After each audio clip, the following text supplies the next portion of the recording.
ओम शांति। 31 मई 1972 की अव्यक्तवाणी है, जिसका सार है भविष्य में अष्ट देवता और भक्ति में इष्ट बनने का पुरुषार्थ। अपने आप को सदा शिव शक्ति समझकर हर कर्म करती हूँ। अपने अलंकार व अष्टभुजाधारी मूर्त सदा अपने सामने रहती है। अष्टभुजाधारी अर्थात अष्ट शक्तिवान तो सदा अपने अष्ट शक्ति स्वरूप स्पष्ट रूप में दिखाई देते हैं। शक्तियों का गायन है ना, शिवमयी शक्तियाँ, तो शिव बाबा की स्मृति में सदा रहती हो।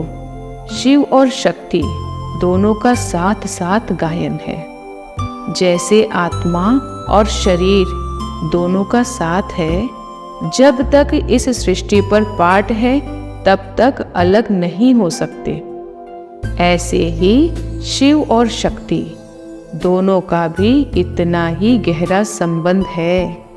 जो गायन है शिव शक्तिपन का, तो ऐसे ही सदैव साथ का अनुभव करती हो, वह सिर्फ गायन है। सदा साथ ऐसा हो जो कोई भी कब इस साथ को तोड़ न सके, मिटा न सके। ऐसे अनुभव करते हुए सदा शिवमयी शक्ति स्वरूप में स्थित होकर चलो, तो कब भी दोनों की लगन में माया विघ्न डाल नहीं सकती। कहावत भी है, 2 10 के बराबर होते हैं। तो जब शिव और शक्ति दोनों का साथ हो गया, तो ऐसी शक्ति के आगे कोई कुछ कर सकता है? इन डबले शक्तियों के आगे और कोई भी शक्ति अपना वार नहीं कर सकती, वह हार खिला नहीं सकती।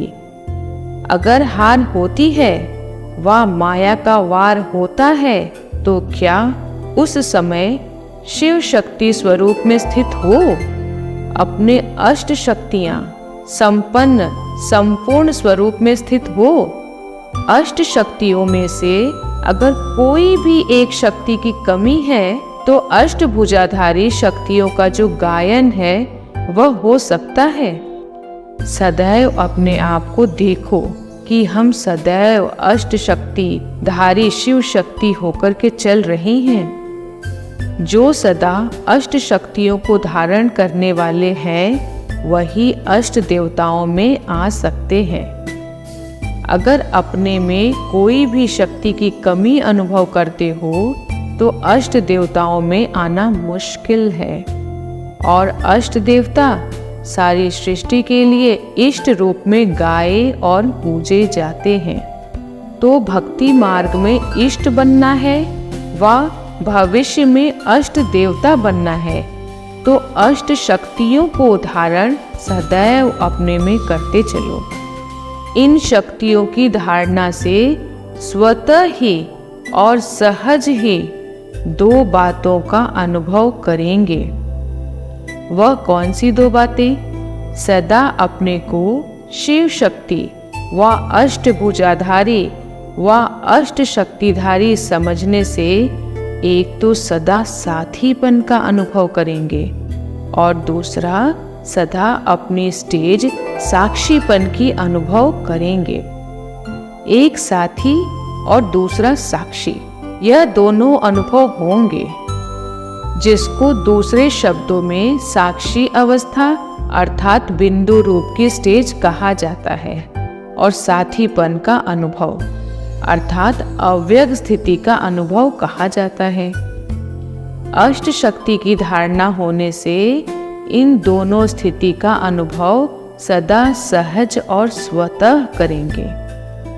ऐसे अनुभव करेंगे जैसे कोई साकार में साथ होता है, तो फिर कब भी अपने में अकेलापन व कमजोरीपन अनुभव नहीं होती है। इस रीति से जब सर्वशक्तिमान शिव और शक्ति दोनों की स्मृति रहती है, तो चलते फिरते बिल्कुल ऐसे अनुभव करेंगे जैसे साकार में साथ है और हाथ में हाथ है। गाया जाता है ना, साथ और हाथ। तो साथ है बुद्धि की लगन और सदा अपने साथ श्रीमत रूपी हाथ अनुभव करेंगे।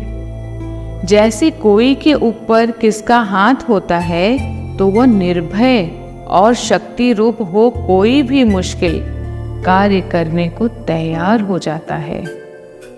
इसी रीति जब श्रीमत रूपी हाथ अपने ऊपर सदा अनुभव करेंगे तो कोई भी मुश्किल परिस्थिति व माया के विघ्न से घबराएंगे नहीं। हाथ की मदद से हिम्मत से सामना करना सहज अनुभव करेंगे। इसके लिए चित्रों में भक्त और भगवान का रूप क्या दिखाते हैं? शक्तियों का चित्र भी देखेंगे तो वरदान का हाथ भक्तों के ऊपर दिखाते हैं, मस्तक के ऊपर हाथ दिखाते हैं। इसका अर्थ भी यही है कि मस्तक अर्थात बुद्धि में सदैव श्रीमत रूपी हाथ अगर है तो हाथ और साथ होने के कारण सदा विजयी हैं। ऐसा सदैव साथ और हाथ का अनुभव करते हो? कितनी भी कमजोर आत्मा हो, लेकिन साथ अगर सर्वशक्तिमान है तो कमजोर आत्मा में भी स्वतः ही बल भर जाता है। कितना भी भयानक स्थान है लेकिन साथी शूरवीर है तो कैसा भी कमजोर शूरवीर हो जाएगा। फिर कब माया से घबराएंगे नहीं। माया से घबराने व माया का सामना न करने का कारण साथ और हाथ का अनुभव नहीं करते हो। बाप साथ दे रहे हैं लेकिन लेने वाला ना लेवे तो क्या करेंगे? जैसे बाप बच्चे का हाथ पकड़कर उनको सही रास्ते पर लाना चाहते हैं, लेकिन बच्चा बार बार हाथ छुड़ाकर अपनी मत पर चले तो क्या होगा? मुझ जाएगा। इस रीति एक तो बुद्धि के संग और साथ को भूल जाते हो और श्रीमत रूपी हाथ को छोड़ देते हो, तब मूझते हो व उलझन में आते हो अथवा कमजोर बन जाते हो। माया भी बड़ी चतुर है। कभी भी वार करने के लिए पहले साथ और हाथ छुड़ाकर अकेला बनाती है। जब अकेले कमजोर पड़ जाते हो तब माया वार करती है। वैसे भी अगर कोई दुश्मन किसी के ऊपर वार करता है तो पहले उनको संग और साथ से छुड़ाते हैं। कोई ना कोई युक्ति से उनको अकेला बनाकर फिर वार करते हैं। तो माया भी पहले साथ और हाथ छुड़ाकर फिर वार करेगी। अगर साथ और हाथ छोड़ो ही नहीं तो फिर सर्वशक्तिमान साथ होते माया क्या कर सकती है? मायाजित हो जाएंगे। तो साथ और हाथ को कब छोड़ो नहीं। ऐसे सदा मास्टर सर्वशक्तिमान बन करके चलो। भक्ति में भी पुकारते हैं ना, एक बार हाथ पकड़ लो। तो बाप हाथ पकड़ते हैं, हाथ में हाथ देकर चलना चाहते हैं, फिर भी हाथ छोड़ देते हैं। तो भटकना नहीं होगा तो क्या होगा? तो अब अपने आप को भटकाने के निमित्त भी स्वयं ही बनते हो। जैसे कोई भी योद्धा युद्ध के मैदान पर जाने से पहले ही अपने शस्त्र को, अपनी सामग्री को साथ में रख करके फिर मैदान में जाते हैं, ऐसे ही इस कर्म क्षेत्र रूपी मैदान पर कोई भी कर्म करने अथवा योद्धे बन युद्ध करने के लिए आते हो तो कर्म करने से पहले अपने शस्त्र अर्थात यह अष्ट शक्तियों की सामग्री साथ रखकर फिर कर्म करते हो। वह जिस समय दुश्मन आता है उस समय सामग्री याद आती है तो फिर क्या होगा? हार हो जाएगी। सदा अपने को कर्म क्षेत्र पर कर्म करने वाले योद्धे अर्थात महारथी समझो। जो युद्ध के मैदान पर सामना करने वाले होते हैं वह कभी भी शस्त्र को नहीं छोड़ते हैं। सोने के समय भी अपने शस्त्र को नहीं छोड़ते हैं। ऐसे ही सोते समय भी अपनी अष्ट शक्तियों को विस्मृति में नहीं लाना है, अर्थात अपने शस्त्र को साथ में रखना है। ऐसे नहीं, जब कोई माया का वार होता है उस समय बैठ सोचो कि क्या युक्ति अपनाऊं। सोच करते करते ही समय बीत जाएगा। इसलिए सदैव एवर रेडी रहना चाहिए। सदा अलर्ट और एवर रेडी अगर नहीं है तो कहीं न कहीं माया धोखा खिलाती है, और धोखे का रिजल्ट क्या होता? अपने आप को देखकर ही दुख की लहर उत्पन्न हो जाती है। अपनी कमी ही कमी को लाती है। अगर अपनी कमी नहीं है तो कभी भी कोई भी कमी नहीं आ सकती। बेगमपुर के बादशाह कहते थे ना, यह इस समय की स्टेज है, जबकि गम की दुनिया सामने है। गम और बेगम की अभी नॉलेज है। इसके होते हुए उस स्थिति में सदा निवास करते, इसलिए बेगमपुर का बादशाह कहा जाता है। भले बेगर हो, लेकिन बेगर होते भी बेगमपुर के बादशाह हो। तो सदा इस नशे में रहते हो कि हम बेगमपुर के बादशाह हैं। बादशाह अथवा राजे लोगों में ऑटोमेटिकली शक्ति रहती है राज्य चलाने की, लेकिन उस ऑटोमेटिक शक्ति को अगर सही रीति काम में नहीं लगाते, कहीं न कहीं उल्टे कार्य में फंस जाते हैं, तो राजाई की शक्ति खो लेते हैं और राज्य पद गंवा देते हैं। ऐसे ही यहाँ भी तुम हो बेगमपुर के बादशाह और सर्व शक्तियों की प्राप्ति है। लेकिन अगर कोई ना कोई संग दोष व कोई कर्मेंद्रियों के वशीभूत हो अपनी शक्ति खो लेते हो, तो जो बेगमपुर का नशा व खुशी प्राप्त है वह स्वतः ही खो जाती है। जैसे वो बादशाह भी कंगाल बन जाते हैं, वैसे ही यहाँ भी माया के अधीन होने के कारण मोहताज कंगाल बन जाते हैं। तब तो कहते हैं क्या करें, कैसे होगा, कब होगा। यह सभी है कंगालपन मोहताजपन की निशानी।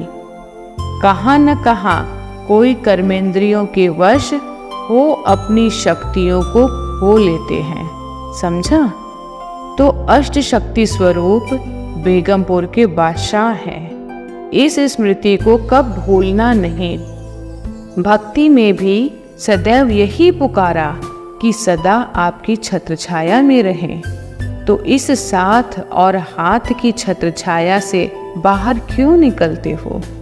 आज की पुरानी दुनिया में अगर कोई छोटे मोटे मर्तबे वाले का भी कोई साथी अच्छा होता है तो भी अपनी खुमारी में और खुशी में रहते हैं। समझते हैं हमारा बैकबोन पावरफुल है, इसलिए खुमारी और खुशी में रहते हैं। आप लोगों का बैकबोन कौन है?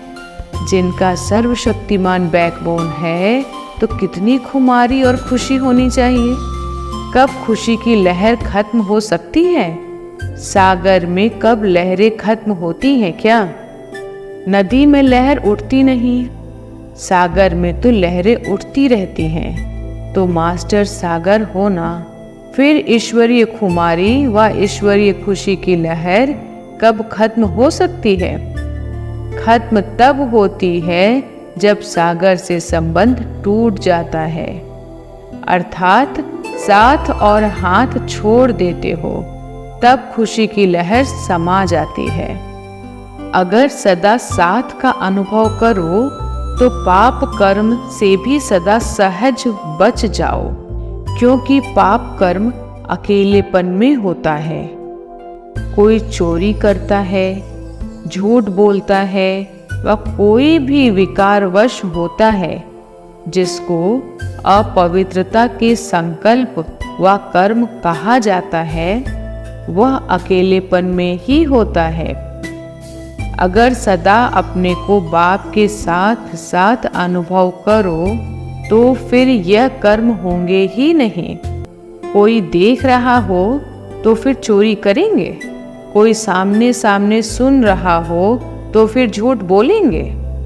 कोई भी विकर्म व व्यर्थ कर्म बार बार हो जाते हैं तो इसका कारण यह है कि सदा साथी को साथ में नहीं रखते हो अथवा साथ का अनुभव नहीं करते हो। कभी कभी चलते चलते उदास भी क्यों होते हो? उदास तब होते हैं जब अकेलापन होता है।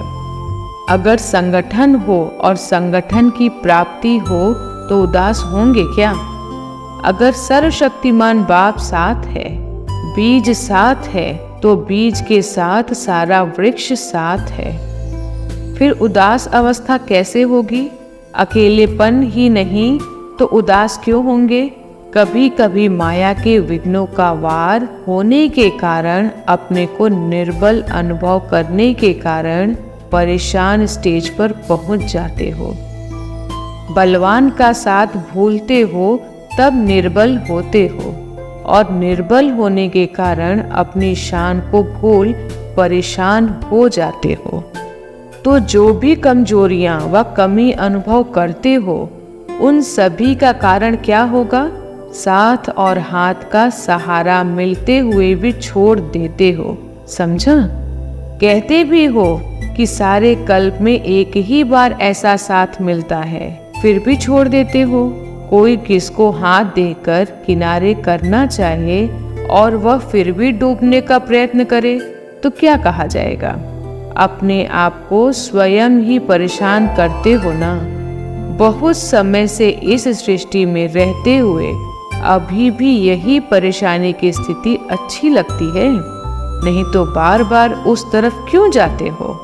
अभी जल्दी जल्दी चलना है, स्पीड तेज करनी है।